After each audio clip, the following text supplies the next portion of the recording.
कशिश और आप देख रहे हैं राजनीतिक गलियारा। आज के इस खास प्रोग्राम में बात करें महाराष्ट्र की सियासत को लेकर। सभी को मालूम है कि मई के महीने से लगातार महाराष्ट्र की सरगर्मी कम होने का नाम नहीं ले रही। अभी सबसे बड़ी खबर आपको पहले बताते चले कि दशहरा रैली से पहले ही यहाँ पर 2 से 3 हजार लोगों ने यानी कि शिव सैनिकों ने पार्टी बदल ली। जो उद्धव ठाकरे के साथ थे वो अब शिंदे गुट में नजर आ रहे हैं। एक बहुत बड़ा झटका यहाँ पर उद्धव ठाकरे को लगता नजर आया, जहां पर उद्धव ठाकरे इंतजार कर रहे हैं कि चुनाव चिन्ह उनका नाम हो जाए, जहां इंतजार कर रहे हैं कि शिवसेना असली शिवसेना के वो हकदार हो जाए। वहीं पर इतना बड़ा झटका लगना कहीं ना कहीं उद्धव ठाकरे के लिए और ज्यादा परेशानी खड़ी कर देने वाला है। लेकिन वहीं पर आपको बता दें कि बहुत सारे सवाल यहाँ पर महाराष्ट्र की सियासत को लेकर खड़े होते हैं, जिनमें सवाल ये भी है कि आखिरकार क्यों इतना समय चुनाव आयोग लगा रहा है, यहाँ पर क्या होने वाला है महाराष्ट्र में अगला कदम चुनाव आयोग का, या फिर सुप्रीम कोर्ट क्या फैसला लेगा, या फिर एकनाथ शिंदे क्या करते नजर आएंगे। क्योंकि जिस तरीके से यहाँ पर अब काफी सारे शिव सैनिकों ने अपनी पार्टी बदली है, तो उसके बाद शिवसेना यहाँ पर जो एकनाथ शिंदे हैं उनका क्या बयान आएगा। तो इन सारे मुद्दों को लेकर हम चर्चा करेंगे हमारे न्यूज रूम में मौजूद हमारे सहयोगियों से।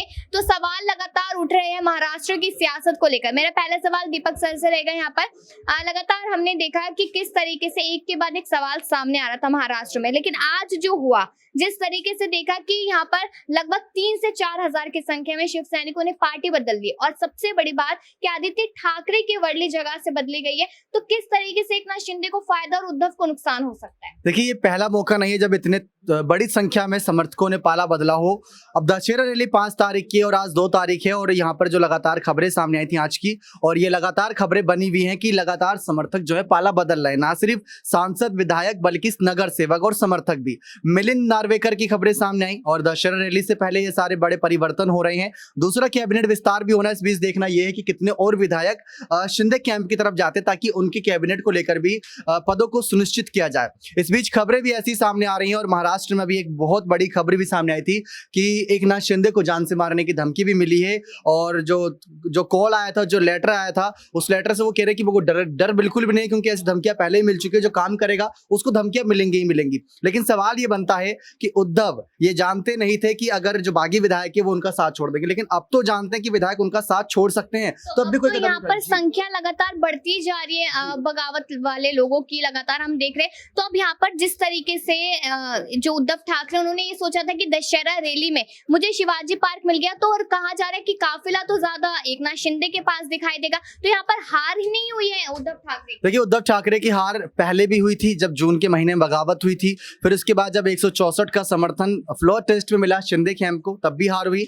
और अब भी लगातार यही हार का सिलसिला जारी है। उद्धव मतलब कह सकते हैं कि अगर चीख चीख कर कह रहे तो वो झूठ सच में नहीं बदल जाएगा। वो झूठ झूठ ही रहेगा कि उनके साथ इस समय सचमुच उनके अपने ही नहीं खड़े हैं। और ये राजनीति है, सत्ता का खेल है। इसमें जिसके पास पद है उसके पास पावर भी है, पार्टी के समर्थक भी हैं। उद्धव ठाकरे मुख्यमंत्री बने थे तो उनके मातोश्री दरबार में यहाँ पर भीड़ लगती थी। अब एकनाथ शिंदे मुख्यमंत्री, तो उनके दरबार में भीड़ लगती है। और बीजेपी इतनी आसानी शिंदे को छोड़ने वाली है नहीं, क्योंकि लंबी यहाँ पर सोच रखी है फडणवीस और शिंदे ने की इनिंग यहाँ पर बिल्ड करेंगे। तो इसी हिसाब से यहाँ माहौल महाराष्ट्र में बना हुआ है। लेकिन सरगर्मी सबसे ज्यादा इस बात की है कि दशहरा रैली में इस बार किसकी जीत होती नजर आएगी, भीड़ के हिसाब से। पैसे पर कितने बुलाए जाएंगे और अपने समर्थन से कितने आएंगे। और जो आज हुआ वो पैसों के दम पर था या पावर के दम पर, वो हर कोई जानता है। लेकिन अब चुनाव आयोग का फैसला क्या इन्हीं सब बातों को ध्यान में रखकर होगा कि पार्टी के ज्यादातर समर्थक विधायक सांसद शिंदे के पास है, तो क्या चुनाव आयोग 10वें अनुच्छेद के तहत दल बदल के तहत अपनी जानकारी यहां पर आगे रखेगा, या इसको लेकर जो कार्रवाई की बातें सामने आ रही हैं वो सिर्फ और सिर्फ समर्थकों पर थम जाएगी। देखिए, वो बात तो है, क्योंकि सारा मामला जो है वो पद के लालच पे ही आके रुकता है कि पद है तो हम आपके साथ है, हमारे पास पद नहीं है तो हम आपके साथ नहीं है। मेरा सवाल यहाँ पर प्रियांशी मैम से भी रहेगा, क्योंकि लगातार वो महाराष्ट्र को कवर कर रही है, देख रही है काफी कुछ। मेरा सीधा सवाल ये है कि आज जो विधायकों ने बगावत की है, तो उस बगावत से उद्धव को कितना नुकसान है, उस पर आपकी क्या राय है। देखिए, जिस तरीके से जो बगावत देखने को मिली है, जाहिर सी बात है उद्धव ठाकरे को कितना नुकसान हुआ है ये हम सभी बखूबी जान चुके हैं। क्योंकि विधायक यहाँ पर ज्यादा से ज्यादा जो बहुमत देखने को मिल रहा है वो एकनाथ शिंदे के गुट में देखने को मिल रहा है।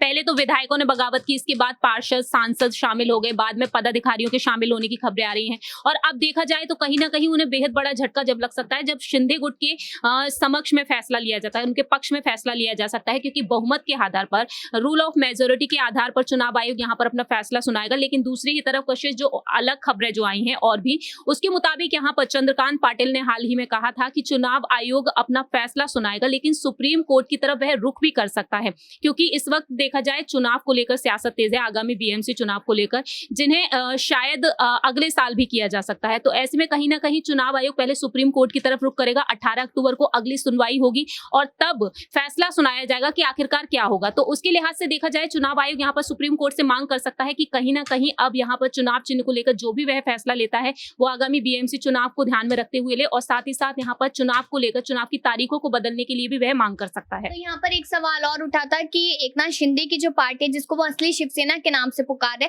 वो संवैधानिक है भी या नहीं भी, ये जनता की तरफ से लगातार सवाल उठा था। वो इसलिए उठा था क्योंकि यहाँ पर उद्धव ठाकरे ने कहा कि मेरे को विरासत में मिली है पार्टी, और वहां पर वो कहते हैं कि मेरे साथ ज्यादा समर्थक है। और अभी जिस तरीके से 3 से 4 हजार लोगों ने यहाँ पर आके पार्टी को ज्वाइन करने की बात की है, तो कहीं ना कहीं ये कहा जा रहा है। तो क्या लगता है कि संवैधानिक है या नहीं है पार्टी? देखिए, जितनी भी दलीलें रखी गई हैं, दल बदल कानून है, उसके लिहाज से देखा जाए आज के समय में पार्टी यहाँ पर किसकी बनती है, बहुमत के आधार पर पार्टियां बनाई जाती हैं।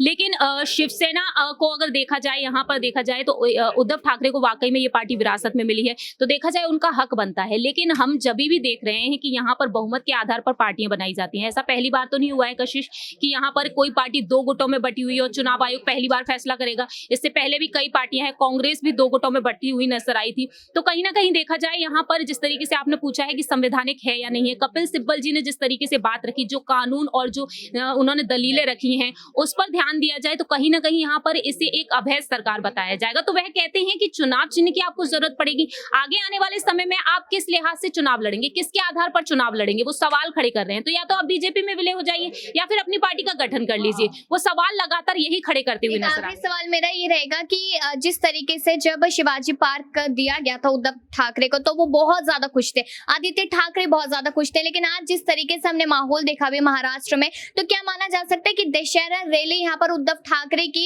यहाँ पर बुझती हुई नजर आएगी और वहां पर एकनाथ शिंदे की धूमधाम से मनती नजर आएगी? देखिए, बिल्कुल ऐसा हो सकता है, क्योंकि यहाँ पर समर्थन जिसका मिल रहा है वो बीजेपी खेमा है, और बीजेपी की तरफ से यहाँ पर अगर उन्हें समर्थन मिल रहा है तो जाहिर सी बात है एक बड़े पैमाने पर यहाँ पर दशहरा रैली होती हुई नजर आएगी, और होना लाजमी भी है क्योंकि वह अब मुख्यमंत्री हैं। और जिस तरीके से यहाँ पर उनके नेतृत्व में जो फैसले लिए जा रहे हैं वो यहाँ पर पहली बार उनके नेतृत्व में फैसले लिए जा रहे हैं, तो जाहिर सी बात है यहाँ पर एक बड़े पैमाने में होगी और उद्धव ठाकरे को वाकई में दशहरा रैली के दौरान भी कई झटके मिल सकते हैं। जी शुक्रिया। जिस तरीके से हमने राय ली, तो कहीं ना कहीं सबका यही मानना है यहाँ पर कि उद्धव ठाकरे की जो दशहरा रैली होने वाली है वो बुझती हुई नजर आएगी, और यहाँ पर काफी बड़ा काफिला कहीं ना कहीं एकनाथ शिंदे के साथ ही नजर आएगा। वो खरीदे हुए होंगे या फिर असली के होंगे, उस पर कुछ हम अभी इस वक्त टिप्पणी नहीं कर सकते, लेकिन ये साफ तौर पे कहा जा सकता है कि महाराष्ट्र में अभी और भी बवाल देखने को मिलेंगे कि आखिरकार और क्या होता नजर आता है, किसकी शिवसेना होती है, क्या ये चुनाव आयोग के फैसले से पहले ही डिसाइड हो जाएगा, क्या चुनाव पहले ही